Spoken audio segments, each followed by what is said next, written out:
Who won in court but lost in the court of public opinion? Jennifer Connell was called the worst aunt ever and the aunt from hell for suing her nephew. Her nephew basically jumped into her arms and the extra physical affection broke her arm. Became a really big deal when it happened. Thing is, she needed to name a person at fault for her injury for her insurance and named her nephew with his parents' permission. She wasn't actually suing her nephew, just getting insurance money so she could be treated. Richard Jewell, the man falsely accused of the Centennial Olympic Park bombings in Atlanta in 1996. He was a security guard and saved dozens of lives by spotting the bomb and clearing spectators. The FBI noted him as a person of interest, and his name was dragged through the mud by local and national media. While the FBI stopped investigating Jewell by October of that year, it wasn't until a couple of years later that his name was truly cleared when Eric Rudolph, the actual bomber, was caught. Jewell sued a number of media outlets and settled with a few of them for an undisclosed amount. The dingo took my baby woman. Which turned out to be true as well. O.J. Simpson. Casey Anthony. Ken McElroy, the Skidmore, Missouri town bully. His rap sheet included assault, statutory rape, child molestation, arson, animal cruelty, hog and cattle rustling, and burglary. Never convicted. One day he was shot and killed in broad daylight on a busy street. Nobody saw who did it. Cough cough. The City of New London in Kello v. City of New London. The city was using the eminent domain to remove a nice lady from her home to build shopping complex. Made its way to the Supreme Court and a 5-4 decision won and Kello lost her home to provide economic opportunities. High-profile case where the public sided with Kello but the court sided with the city. Mason Greenwood. 19-year-old raped his girlfriend and audio of it was leaked. After 18 months, the case was dropped and he was shipped off to play for a Spanish club.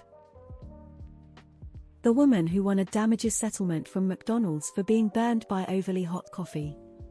It was dangerously hot and they'd been warned before and paid medical bills by court order over other burns, but because she got a high payout over something as seemingly trivial as coffee, she's labeled litigious and dramatic. The burns were awful.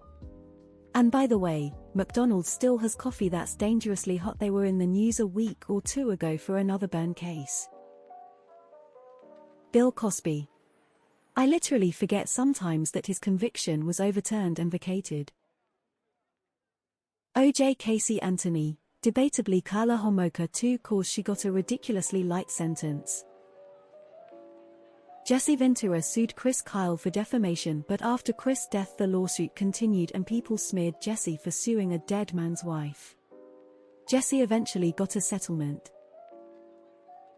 Monica Lewinsky. She won in court because she wasn't the person on trial. The power dynamics also went in her favor. He was her boss.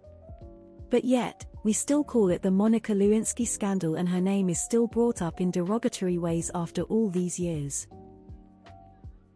Brock the rapist Turner arguably won given his sentencing.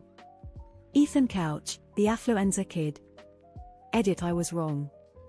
Brock the rapist Turner now goes by Alan the rapist Turner. Sorry for the confusion. Kevin Spacey. It's mixed for sure, but Michael Jackson went to court twice and was found not guilty, but he'll always be the butt of child molester or pedophile jokes. Dan White getting 5 years for killing Harvey Milk and the mayor of San Francisco.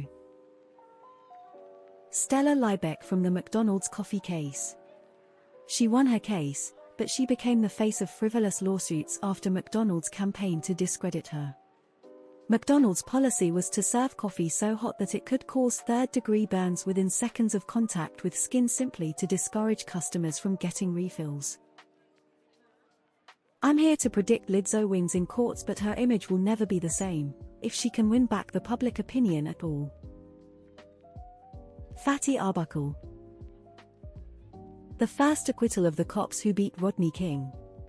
That was some preposterous bullshit. Duke lacrosse players.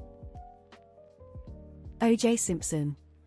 In 1995, Simpson was acquitted of the murders of his ex-wife, Nicole Brown Simpson, and her friend, Ron Goldman. However, many people believed that Simpson was guilty, and he was widely ostracized after the trial. Jen Gomeshi, Canadian radio host personality. Lizzie Borden. The lady who got banned by the McDonald's coffee because of their campaign to make her seem like an incompetent fool. The variations I've heard of that story are astounding, including her pouring the coffee onto a baby for some reason.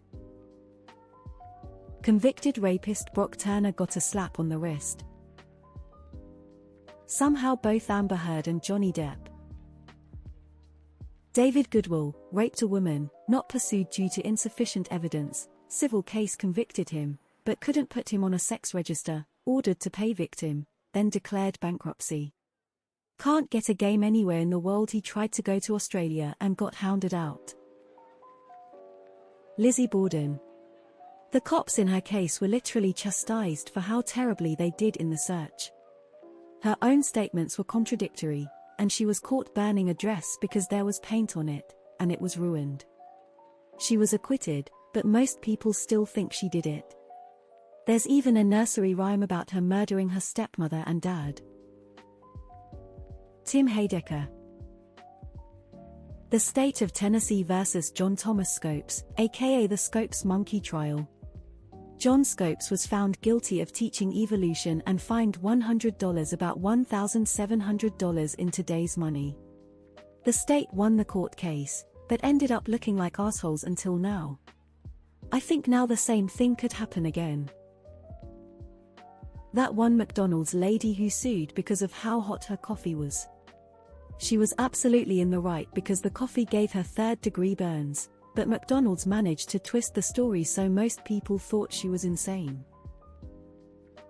The guy who killed Emmett Till. Net neutrality. George Zimmerman.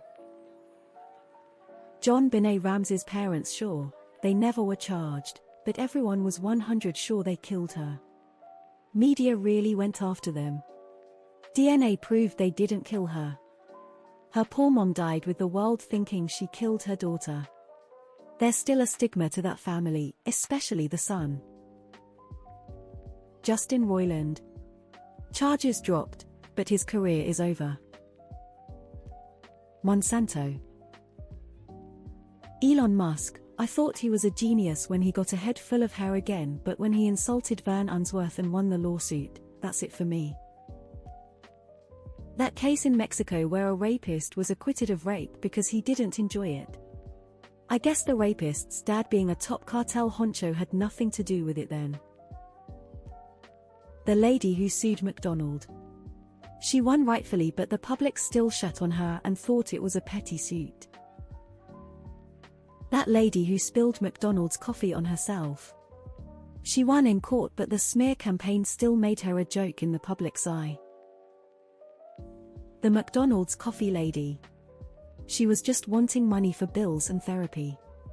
She was dragged through the mud and nationally laughed at. She died from an infection related to the injuries years later. If I'm correct. Kyle Rittenhouse. Which is kind of a shame because, taken out of the political context, it was an interesting case in self-defense. It also shows that the public has no idea how laws work. I agree with the ruling. Note I'm liberal and an attorney. Jesse Ventura. Michael Jackson.